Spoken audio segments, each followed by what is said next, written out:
what actually happens when we miss out on work to our competition. It can feel pretty demotivating, especially when we know we're really good at what we do and they message us saying, oh, we've decided to go with somebody else.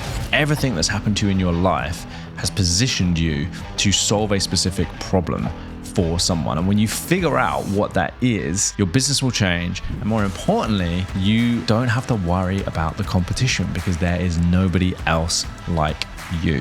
One of the ways that I help my clients to do that is by using something I call the river of life. And the river of life is really just an exercise where I was working with Eric. He went from doing about 200,000 in revenue all the way up to about 800,000. And when I asked him what were some of the major reasons that you were able to do this, one of the things that he said was,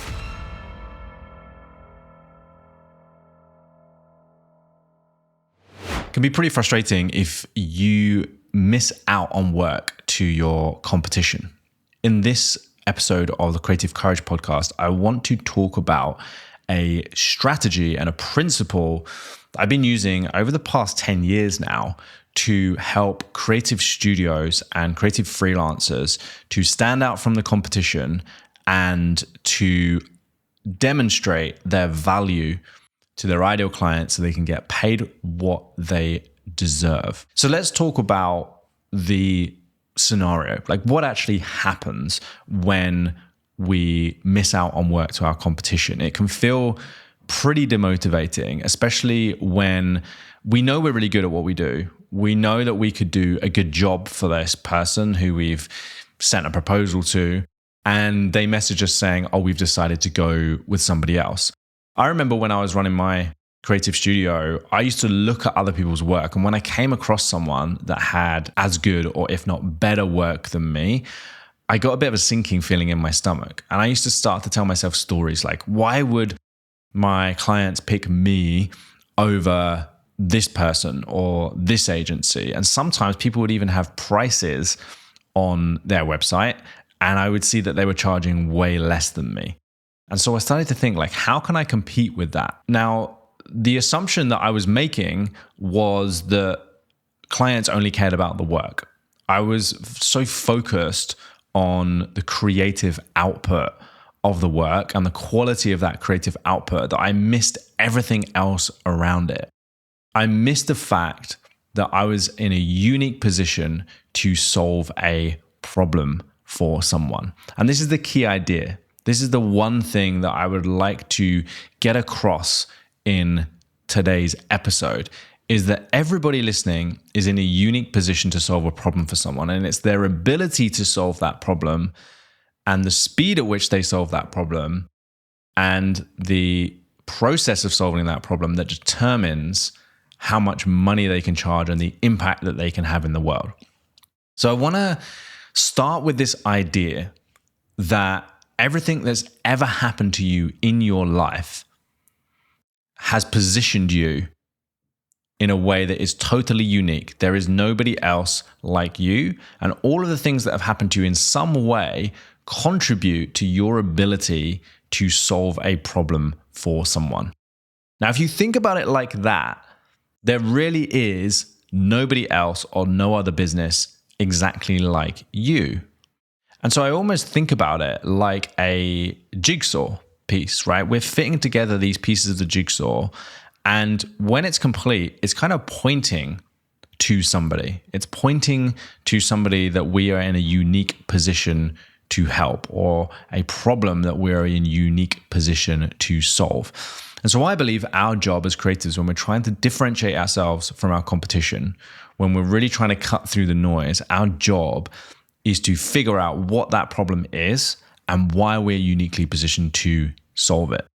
One of the ways that I help my clients to do that is by using something I call the river of life. And the river of life is really just an exercise where we go back through their life and we look at all of the good things that have happened to them, all of the negative things that have happened to them at pretty much every stage of their life. Now, that might seem like a huge thing, but really what we do is we get this big sheet of paper out and we get creative and just draw a line down the center and we divide it up into decades. And I just asked them, like, what are some things that you remember from your childhood? What are some like amazing experiences you remember from your childhood? What are some things that were not so great in your childhood? Like, what happened to you? What did you spend your time doing? What sort of people did you surround yourself with? What things were you interested in? And we just start to build a picture of all of those things. And this usually, it could take a couple of hours, could take less time, depends how much you want to get into it. But people just kind of scribble down, this was, a really positive experience. Sometimes they might draw things as well. Sometimes they might get like magazine clippings that remind them of things they did when they were a child. Then we move to the next decade, then the next decade, then the next decade, right? And so by the end, we've got this kind of big page, and it's like a river of life. It's like all the positive things, it's all the negative things, it's the experiences that we've had, it's the people that we've met, it's all the things that have happened to us.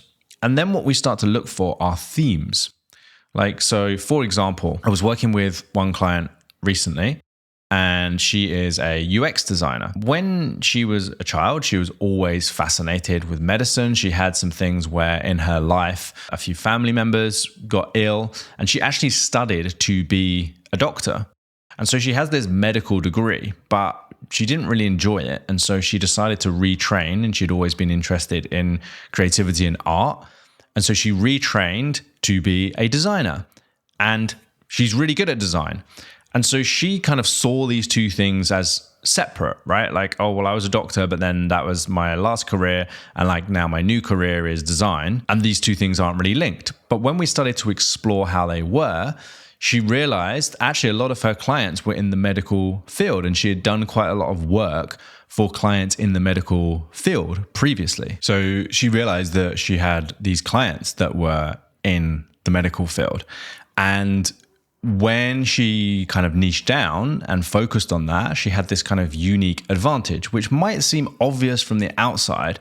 But I think often when we have a career change, or we kind of start with one thing and then we do something else, it's very easy just to kind of cut that off. But I want you to imagine that this thread is running through your life. So whatever careers you've had, whatever places you've traveled to, whatever people you've met, it's all contributed to your kind of overall skill set, because it's not just about your ability to design something or film something or whatever your output is.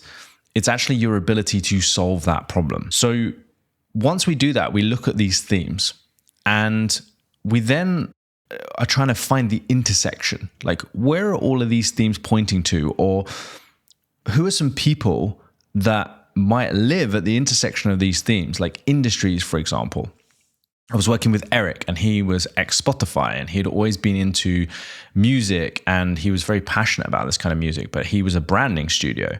And I asked him, I said, is there a reason that you don't just focus on music technology brands? And he was like, oh, well, I don't know. I'm not sure if there's a market there. And he kind of almost hadn't thought about it. And then when he niched down into that and became known as the go-to expert in the branding space around music and technology brands, his whole agency took off.